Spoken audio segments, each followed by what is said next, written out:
कौमी असम्बली का इजलास पीर की शाम 4 बजे तक के लिए मुलतवी कर दिया गया है। स्पीकर असद कैसर की ज़ेर सदारत कौमी असम्बली का इजलास शुरू हुआ था और तिलावत कलाम पाक और नात रसूल मकबूल से इजलास का आगाज़ किया गया था, जिसके बाद पाकिस्तान तहरीक इंसाफ के इंतकाल कर जाने वाले MNA ख़याल ज़मान और साबका MNAs और अहम शख्सियात की वफ़ात और शहादत पर फातिहा खानी की गई और इसके अलावा दुआ मग़फ़िरत की गई, जिसके बाद स्पीकर असद कैसर ने आज के इजलास को पीर की शाम 4 बजे तक के लिए मुलतवी कर दिया। उन्होंने कहा कि ये रिवायत होती है कि जब कोई रुकन पार्लियामेंट इंतकाल कर जाता है तो फिर उस दिन की कार्रवाई को मौखर कर दिया जाता है। सिद्दीक साजिद से मजीद जानते हैं। सिद्दीक बताइएगा।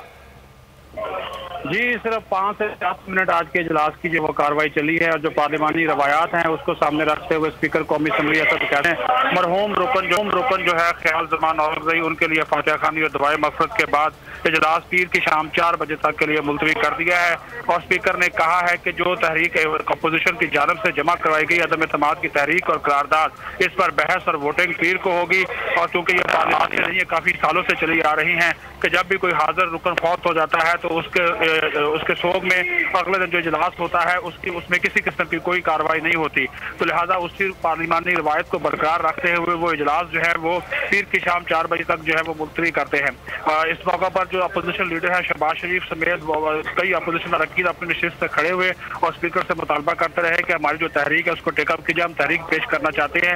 लेकिन स्पीकर ने ना तो उनके माइक खोले ना ही उनकी बात सुनी और इजलास मुलतवी करके अपने चैम्बर में चले गए। अब भी अपोजिशन के जो अरकान है वो बड़ी तादाद में अपोजिशन लीडर के साथ जो है वो जो है ईवान से चले गए हैं। आज बड़ी तादाद में जो हुकूमती इत्तेहादी हैं वो ईवान में नहीं है, जबकि जो मुनहरफ हुकूमती अरकान थे वो भी ईवान में नजर नहीं आए। अलबत्ता MQM के बाद अरकान जो थे और जो शाहजहान मुफ्ती हैं वो हमें ईवान में नजर आए हैं, लेकिन इसके अलावा MQM की मरकजी क़यादत थी वो नजर नहीं आई। अलबत्ता अपोजिशन की जो हाजिरी है 159 अरकान वो ईवान में मौजूद थे। 162 में से 159 अरकान जो है वो ईवान में अपोजिशन ने आज अपनी पूरी जो है उसका मुदाखिल अरकान मौजूद नहीं थे। और साथ ही ठीक है सिद्दीक, बहुत शुक्रिया इन तफसीलात के लिए।